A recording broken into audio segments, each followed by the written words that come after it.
saw Clinton in some ways still trying to campaign with that dynamic, right? Where early in the campaign, it was, well, I'm for expanding Social Security, but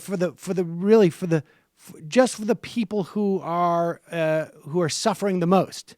And even when she was dragged along with the debt-free college, or just the idea of debt-free college as opposed to free college, right? Or debt-free college that is free college that is means tested.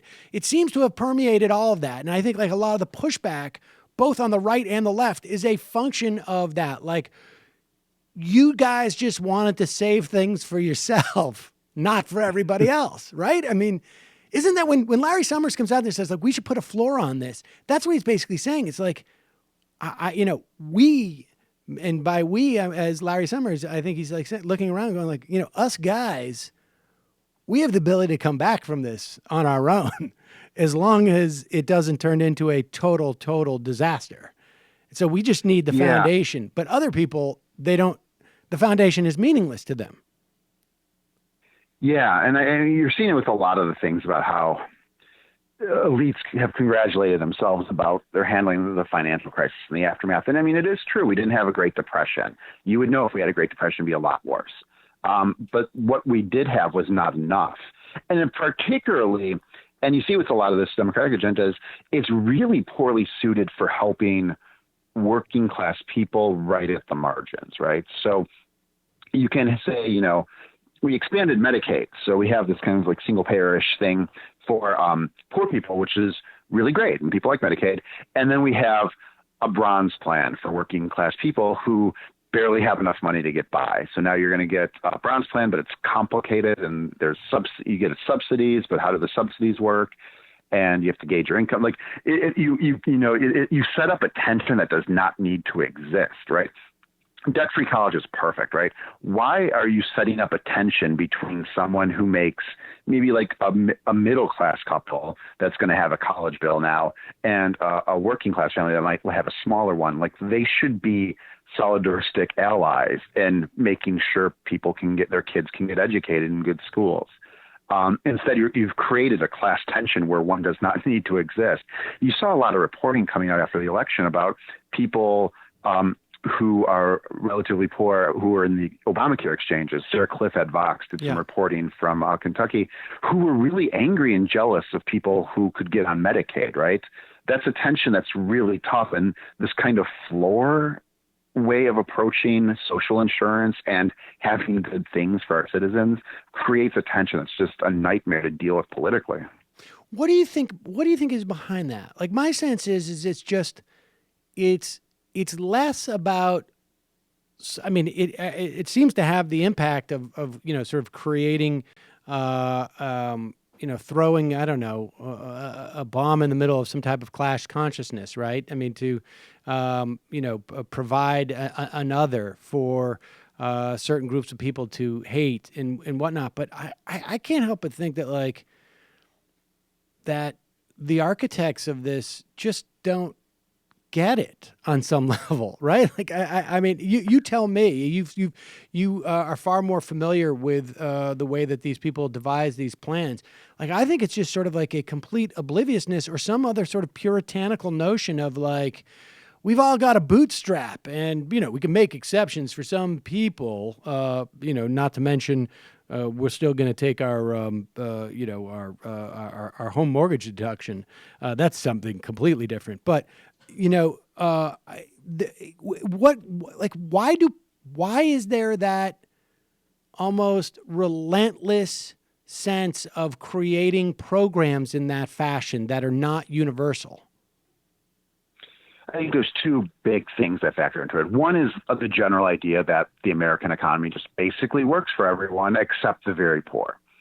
You can kind of have a really strict line that says, okay, basically everyone who has a job full time is doing fine and it'll be okay, except the very poor.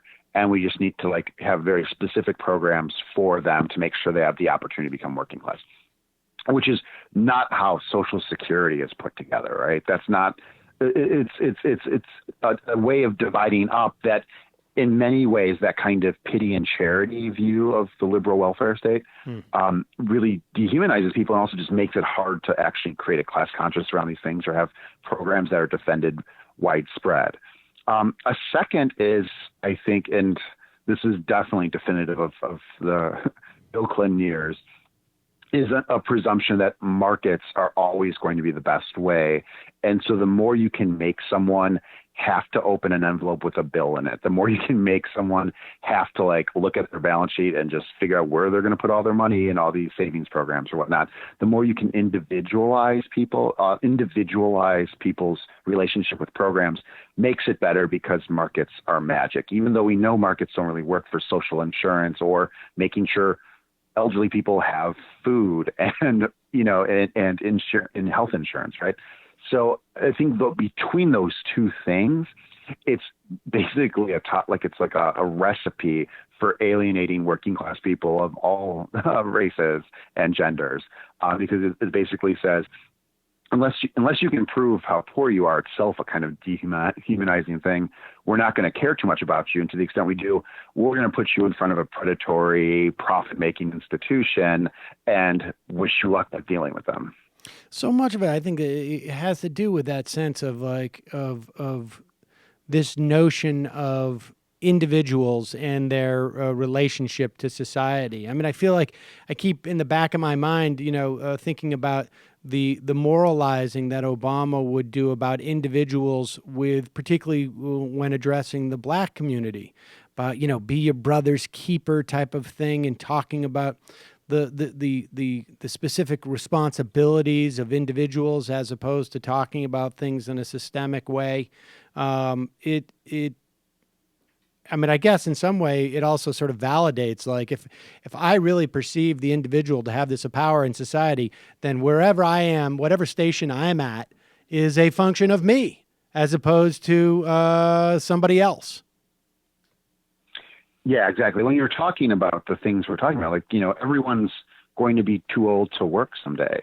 They need insurance. You can't, and you can say you should save enough for yourself, but if you make a bad investment or you just never made that much money, it's hard to do, right? I feel like that individualistic stuff really breaks down in the things we're talking about. Like, if you happen to have lived in a city where the factory left for China because China kept its currency too low for 10 years, that's not, you can be as diligent and bootstrapped as you want, you're still screwed. So especially at this moment, especially in the moment of the past 8 years, where the macro economy really became a real thing again, when the idea that the economy is a force beyond any individual's control, that your economic fate is not just a matter of how hard you work or how good you did in school, but whether or not you graduated into a recession or whether or not you lived in a place or an industry that was wiped out by all this stuff.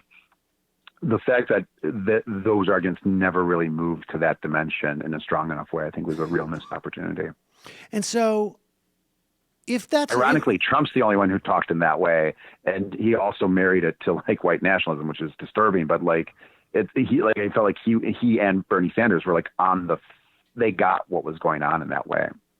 Well, I mean, that's when Trump gets up there and talks about the American carnage, right? I mean, I think the majority of the country still is like, what? What are you talking about? But there are some people out there who I think perceive it in that manner. Absolutely, yeah. Small towns that have serious opioid addictions and have lost manufacturing or lost whatever core industry kept them going, absolutely don't view, the fact that they can. Yeah, I think that's absolutely right. Hey, it's Sam Seder. Why don't you subscribe to this channel? You can do so right over here. Subscribe.